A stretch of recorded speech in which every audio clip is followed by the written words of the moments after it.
Kita bertemu kembali saudara-saudaraku di siri Fahami Al-Quran dan Salat dengan mudah. Pelajaran 5A iaitu Surah Sad, tujuan wahyu. Dalam pelajaran ini kita akan pelajari tujuan wahyu diturunkan. Surah Sad ayat ke-29. Dan dalam tata bahasa kita akan pelajari berkenaan dengan harf, li, min, an dan bagaimana kita nak mengingat. Akan pelajari 9 dalam pelajaran ini perkataan baru yang disebut dalam Al-Quran sebanyak 7,806 kali. Ya tuan-tuan, di akhir pembelajaran ini anda akan pelajari 32 perkataan yang disebut di dalam Al-Quran hampir 16,892 kali. Nampak meter kita naik lagi untuk menuju kepada 78,000 tadi. Surah Sad ayat ke-29. Kitabun anzalnahu ilaika mubarakun. Itu adalah sebuah kitab. Kitabun anzalnahu, kami ataupun Allah turunkan, ilaika, kepada kamu ya Muhammad, mubarakun, dengan penuh berkat. Kitab adalah kitab, tetapi kata jamaknya ialah kutub. Ya, dan ini berlaku sebanyak 263 kali dalam Al-Quran. Kitabun, itu adalah sebuah kitab. Anzalna kami turunkan. Kami iaitu Allah Subhanahu Wa Taala turunkan. Kitabun anzalna, sebuah kitab yang kami turunkan, ilaika, kepada kamu ya Muhammad. Ilaika, kepada kamu ya Muhammad. Ya, anzalnahu, iaitu kami turunkan itu. Ya,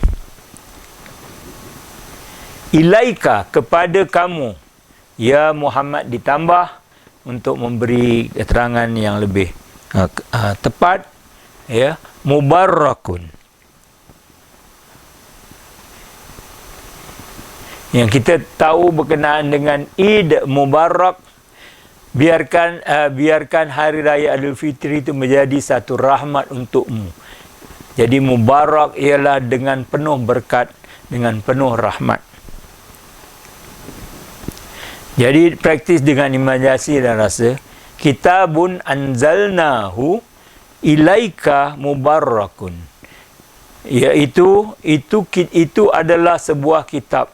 Anzalnahu, kami turunkan, ilaika, kepada kamu ya Muhammad, mubarakun, dengan penuh berkat.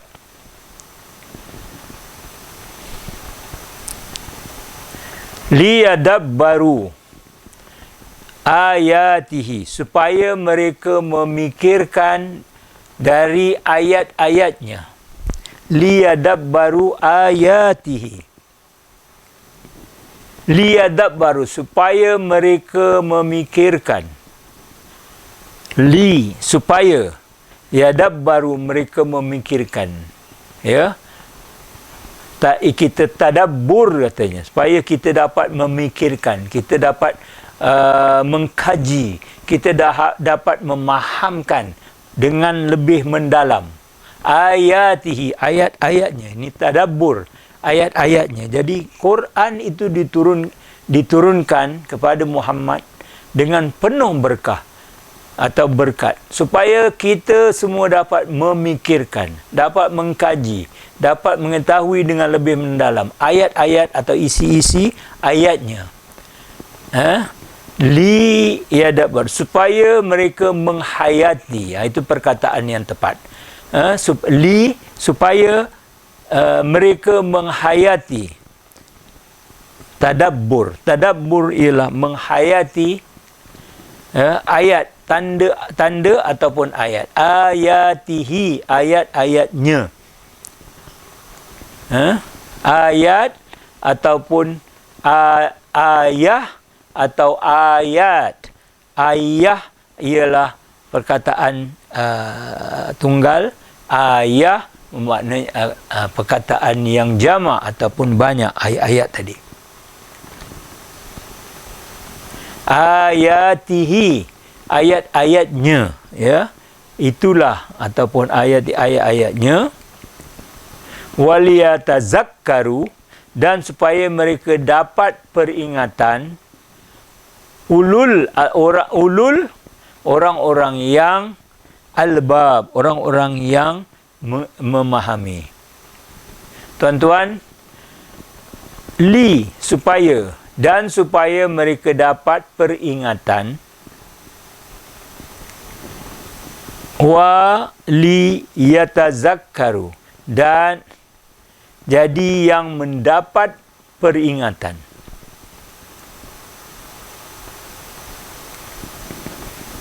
Ulul, orang aulia, juga kepada orang ulul albab. Ataupun albab merupakan hati, akal, fikiran. Mereka yang berfikir, mereka yang boleh memahami. Ya. Jadi untuk memperoleh keberkatan, kita perlu menghayati, memikirkan, tadabbur, dan kita patut juga melakukan tazakkur, mengambil pelajaran daripadanya. Itulah tujuan Allah menurunkan Al-Qur'annya. Mungkin inilah satu-satunya buku yang kita tidak faham. Kalau kita tidak faham bahasa Al-Quran. Jadi kita haruslah, bukan saja harus, kita mesti, patut menghayatinya dan juga menggunakan, ambil pelajaran daripadanya. Ya, bagaimana cara untuk mendekati diri dengan Al-Quran? Ya, sebelum kita hayati, mari kita lihat hubungan kita dengan Al-Quran. Ini boleh dikirakan ataupun dipendekkan dengan TPTR. Terus menerus hubungan kita, peribadi, telah dirancang dan perkaitan. Apa maknanya? Ya, syarat untuk tadabbur, kita tumpu perhatian, kita menghayati, memahami, kita bayangkan dan kita rasakan. Itu adalah syarat untuk kita mentadabbur. Ya, fikir dan fisik, 7 proses pada satu masa. Setiap proses dipercepatkan, ya, tumpuan perhatian, tumpukan penuh perhatian, walaupun anda tidak dapat memahami ayat itu sepenuhnya.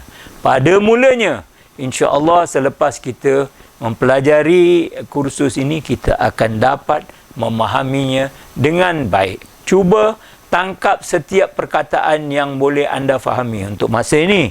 Kalau kita baca-baca, ada menyatakan Musa wa Isa dan seterusnya. Oh, itu berkenaan dengan Nabi Musa, berkenaan dengan Nabi Isa, ataupun jannah, syurga, ataupun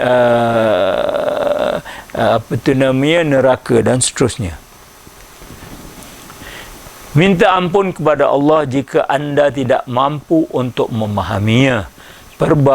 Perbarui semua komitmen anda untuk belajar Al-Quran. Bayangkan, apabila kebesaran Allah, sejarah syurga atau neraka disebut dalam Al-Quran, cuba bayangkan semaksimum yang boleh.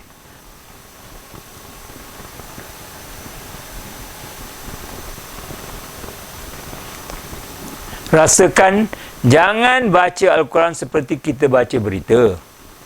Kalau kita baca berita, ya, kita baca, kita pun dah faham, habis.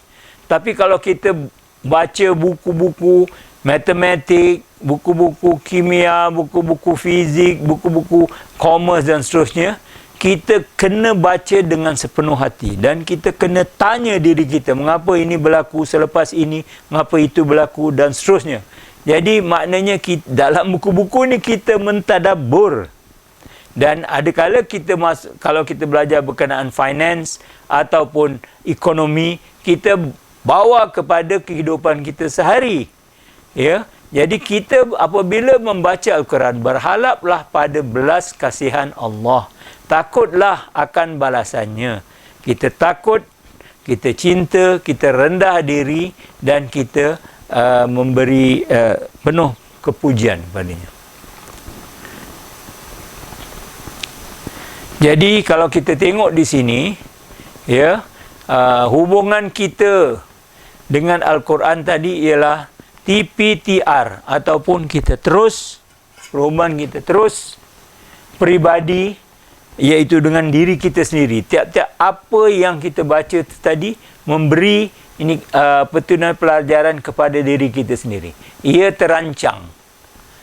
Tuhan sudah tulis ini ribuan tahun dahulu, ya, tetapi kita masih boleh gunakannya untuk kefahaman kita atau penggunaan kita setiap hari dan relevan. Jadi kita kena fokus, faham, bayangkan dan rasakan. Ya, apabila kita membaca Al-Quran. Jadi kaedah yang mudah untuk tadabbur dan tazakur ialah kita tanya setiap ayat Al-Quran meminta sesuatu daripada kita. Untuk memenuhi semua ini, mulakan dengan doa.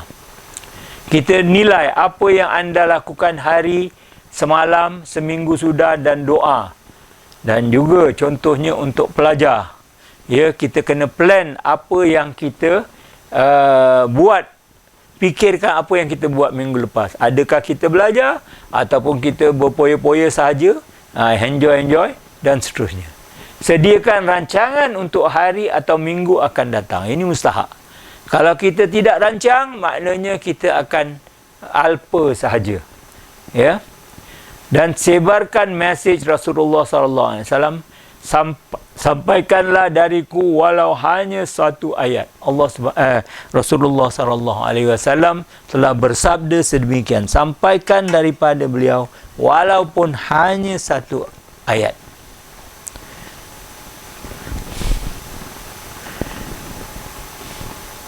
Walaupun demikian, kalau ada kumpulan atau isu fik atau idea baru, kita mesti semak dengan ulama sebelum menyatakan kepada orang lain atau melaksanakannya. Tetapi bagi banyak perkara-perkara yang lain, seperti perhubungan kita dengan Allah, mengikut Nabi Muhammad SAW, merancang untuk akhirat, berzikir, ibadah, moral, berdakwah, amal ma'ruf, nahi mungkar dan sebagainya, itu kita boleh gunakan dan kita boleh beri nasihat kepada mereka yang memerlukannya. Sekarang kita perdengarkan ayat Quran. Kita tak buat sedemikian. Bila kita baca, adakah anda jumpa, faham dan hayati kisah suci ini? Ada perkataan sekarang ni, ada perkataan-perkataan yang kita sudah boleh faham. Ya, kita tahu dalam ayat Al-Fatihah sebanyak 7,500 kali perkataannya yang gunakan di dalam Al-Quran ataupun di ulang alik di dalam Al-Quran. Wabillahi taufiq wal hidayah. Wassalamualaikum warahmatullahi taala wabarakatuh. Tuan-tuan dan perempuan, sekiranya tuan-tuan dan perempuan suka melihat atau mengikuti kursus ini, ya, tuan-tuan hendaklah tekan butang subscribe, suka atau like, tekan loceng dan juga tekan all. Ya, dan bagi tahu kepada kawan-kawan dan rakan-rakan.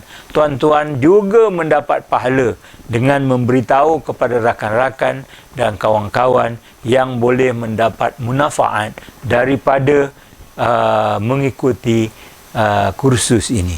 Sekian, wabillahi taufik wal hidayah. Wassalamualaikum warahmatullahi taala wabarakatuh.